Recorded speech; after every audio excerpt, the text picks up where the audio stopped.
ವಿನಯ್ ಅವ್ರ ಬಗ್ಗೆ ಹೇಳಬೇಕು ಅಂದರೆ ನಾನು ಅವಾಗವಾಗ ಮೀಟ್ ಮಾಡಿದ್ದೀನಿ, ಯಾವತ್ತು ಕೂತ್ಕೊಂಡು ಮಾತಾಡಿಲ್ಲ ಅವ್ರ ಜೊತೆ. ನನ್ನ ಖುಷಿ ಏನು ಅಂದರೆ ಕರ್ನಾಟಕ ರತ್ನ ಪದ್ಮಭೂಷಣ ಅಣ್ಣವರು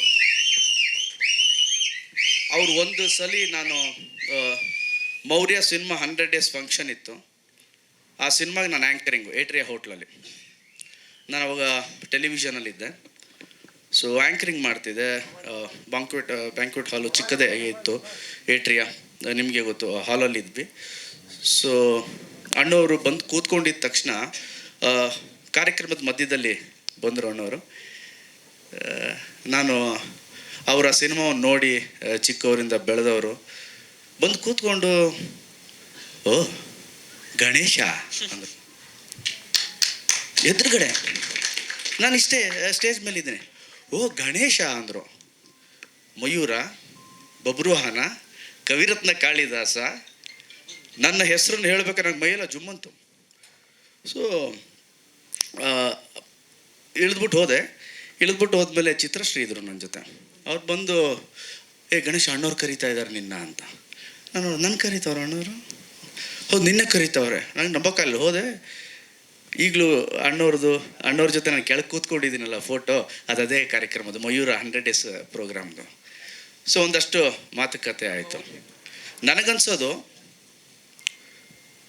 ಅವರು ಒಮ್ಮೆ ಗಣೇಶ ಅಂದಿದ್ದನ್ನು ನಾನು ಇವತ್ತಿನ ತನಕ ನೆನಪಿಸ್ಕೋತಾ ಇದ್ದೀನಿ. ಇವತ್ತು ನೆನಪಿಸ್ಕೊಂಡ್ರು ನಂಗೆ ರೋಮಾಂಚನ ಆಗುತ್ತೆ. ಅಂಥದ್ರಲ್ಲಿ ಅಂಥ ಒಬ್ಬ ಮೇರು ನಟನ ಮೊಮ್ಮಗ ಎಷ್ಟು ಅದೃಷ್ಟಶಾಲಿಯಾಗಿರಬೇಕು. ಅವರ ತೊಡೆ ಮೇಲೆ ಬೆಳೆದಿದ್ದಾರೆ, ಅವ್ರ ಜೊತೆ ಹತ್ತಿರದಿಂದ ನೋಡೋ ಅದೃಷ್ಟ, ಅವ್ರ ಮಾತುಗಳು ಕೇಳಿದ್ದ ಅದೃಷ್ಟ. ಹ್ಯಾಟ್ರಿಕ್ ಹೀರೋ ಶಿವಣ್ಣನಂತಹ ದೊಡ್ಡಪ್ಪ, ಪವರ್ ಸ್ಟಾರ್ ಪುನೀತ್ ಅಂತಹ ಚಿಕ್ಕಪ್ಪ, ಇಷ್ಟೆಲ್ಲ ಇದ್ದರೂ ಕೂಡ ವಿನಯ್ ಒಂದು ಆ್ಯಕ್ಚುಲಿ ಆ ಸಿಂಪಲ್ ಅನ್ನೋ ಪದ ಸುನಿಗಿಂತ ವಿನಯ್ಗೆ, ಅದೇ ಹೇಳಿದ್ರು, ವಿನಯ್ ಅಂತ ಯಾರು ಹೆಸರಿಟ್ರೋ ಗೊತ್ತಿಲ್ಲ. ಸೊ ವೆರಿ ಸಿಂಪಲ್, ಆರಾಮಾಗಿರ್ತಾರೆ, ಯಾವುದನ್ನು ತಲೆಯಲ್ಲಿ ಇಟ್ಕೊಂಡು ಓಡಾಡಲ್ಲ ಭಾರವಾಗಿ.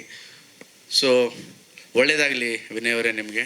ವಿಟಿ ನ್ಯೂಸ್ ಕನ್ನಡ, ಸಾಮಾಜಿಕ ಬದಲಾವಣೆಗಾಗಿ. ಇನ್ನಷ್ಟು ಸುದ್ದಿಗಳಿಗಾಗಿ ನಿಮ್ಮ ವಿಟಿ ನ್ಯೂಸ್ ಕನ್ನಡವನ್ನು ಲೈಕ್, ಶೇರ್, ಸಬ್ಸ್ಕ್ರೈಬ್ ಮಾಡೋದು ಮರಿಬೇಡಿ.